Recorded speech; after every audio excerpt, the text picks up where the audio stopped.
60 रुपया के डिसमिल के हिसाब से पैसा मिला है, उसके अलावा कुछ मिलवे नहीं किया है। हम लोग इसके बाद अड्डा मारेंगे, विधायक के घर में अपना अड्डा मारेंगे, वहीं पे सोएंगे, वहीं पे दिन भर रहेंगे, रात भर रहेंगे, विधायक के घर में रहेंगे, क्योंकि हम लोग का तो घर डूब गया है। अब लोग रहेंगे तो कहाँ रहेंगे।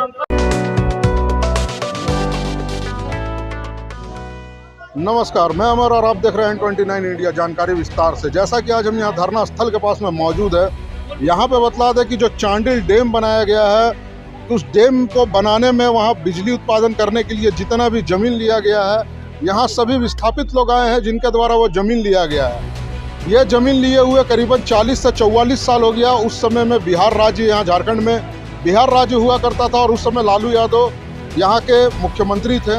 उनके द्वारा इन लोगों से ज़मीन लिया गया, इन लोगों को वादा किया गया आप लोगों को रोज़गार दिया जाएगा, अच्छी शिक्षा देंगे, हॉस्पिटल बनाएंगे, सड़क बनाएंगे, लेकिन ऐसा कुछ भी अभी तक नहीं हुआ है, जिसके कारण कि ये लोग बहुत आक्रोशित है। यहाँ पे आज धरना देने के लिए आए हैं अपनी मांगों को लेकर। यहाँ राजभवन के समक्ष इन लोग आज जमा हुए हैं, तादाद में जमा हुए हैं। क्या कुछ पूरा मैटर इन लोगों से जानेंगे और बात करेंगे कि क्या कुछ पूरा मुद्दा है। सरकार को हम लोग चेतावनी देने के लिए आए हैं। ये तो हम लोग का एक नमूना है, अगर ये नहीं करते हैं तो इससे भी बड़ा उग्र आंदोलन होगा। इस राजभवन घेराव के बाद हम लोग का मुख्यमंत्री आवास घेराव होगा, तो साथ ही साथ हम लोग इसके बाद अड्डा मारेंगे, विधायक के घर में अपना अड्डा मारेंगे, वहीं पे सोएंगे, वहीं पे दिन भर रहेंगे, रात भर रहेंगे, विधायक के घर में रहेंगे, क्योंकि हम लोग का तो घर डूब गया है। अब लोग रहेंगे तो कहाँ रहेंगे। रहने के लिए हम लोग को तो कुछ जगह चाहिए। सरकार तो हम लोग के लिए कुछ व्यवस्था किया नहीं है, इसलिए हम लोग विधायक के घर में रहेंगे, हमारे यहाँ के सांसद के घर में जाकर अड्डा मारेंगे। अगर तो पर भी सरकार अगर नहीं ये हम लोग की समस्या का समाधान नहीं करती है तो इससे भी बड़ा उग्र आंदोलन किया जाएगा। 116 गांव का जमीन गया है, मेरा लगभग 4 एकड़ जमीन गया है, मेरा घर भी डूबा है। मिला है का 60 रुपया के डिसमिल के हिसाब से पैसा मिला है, उसके अलावा कुछ मिलवे नहीं किया है। आप देख सकते हैं 80-90 साल की बूढ़ी औरत माँ हम लोग का यहाँ पे आई, पैदल यात्रा करके 130 किलोमीटर का पैदल यात्रा करके आई हुई है। अब सरकार को चेतावनी देखने के लिए, अगर सरकार इसमें भी अगर नहीं ये करती है, हम लोग का समस्या का समाधान नहीं करता है, तो इससे भी बड़ा उग्र आंदोलन होगा। इसके लिए हम लोग का 84 में जाकर 116 गाँव के सभी विस्थापित एकता अब एकजुट हो गए। यहाँ पे आप लोगों को बतला दें कि अभी जैसा कि बहुत भारी बारिश हो रही है, बहुत पानी आ रहा है, लोग का वहाँ इन लोगों को रहने के लिए ना तो वहाँ पे छत है, ना तो सड़क है।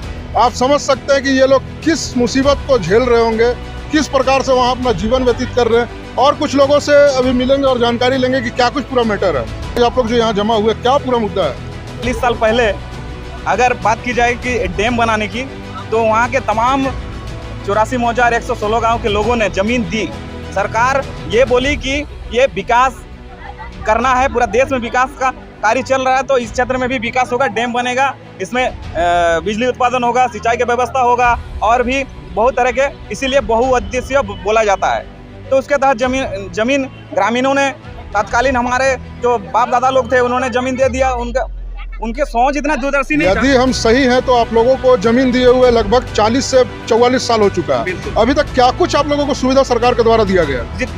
सुविधा के नाम पर कुछ भी नहीं दिया गया है। या वादे तो बड़े बड़े किए गए हैं कि आपको नौकरी दी जाएगी, जमीन के बदले जमीन दिया जाएगा, घर के बदले घर दिया जाएगा। और जहां तक पुनर्वास का बात आती है, मतलब जो डूबा क्षेत्र में रहने वाले लोग ग्रामीण थे, उनका घर अगर डूब गया है तो उनको दूसरे जगह शिफ्ट किया जाएगा और वहाँ प्रॉपर तरीके से घर वगैरह बना के उनको पुनर्वास किया जाएगा उनका। ये बात था। अभी कितने लोगों को लगभग वहाँ नौकरी मिला है। बिल्कुल, नौकरी के नाम पर अब शून्य के बराबर ही मान सकते हैं, क्योंकि अगर आप ग्राउंड रिपोर्ट करेंगे तो आप पाएंगे कि उस क्षेत्र में जो सुवर्णरेखा प्रोजेक्ट जो है उसके तहत नौकरी के नाम पर केवल 0 के आसपास है। और चुनाव जैसे ही आता है, जागड़ विधानसभा एक ऐसा विधानसभा रहा है पूरे झारखंड में जहां से राजनीति बहुत पहले से चलती आ रही है, एक केंद्र बिंदु माना गया है। हमारे पहले से विनोद बाबू बोलिए, फिर निर्मल महतो बोलिए और उससे झारखंड निर्माण बोलिए, अब तक जब भी चुनाव आता है तरह तरह के प्रलोभन दिया जाता है कि इस बार वो कर देंगे, इस बार और नौकरी देंगे या फिर कुछ मुआवजा को बढ़ा देंगे। लेकिन जैसे ही वो चुनाव में जीत के आते हैं प्रतिनिधि, चाहे वो MLA हो या MP हो, ठीक है, वो कुछ भी नहीं।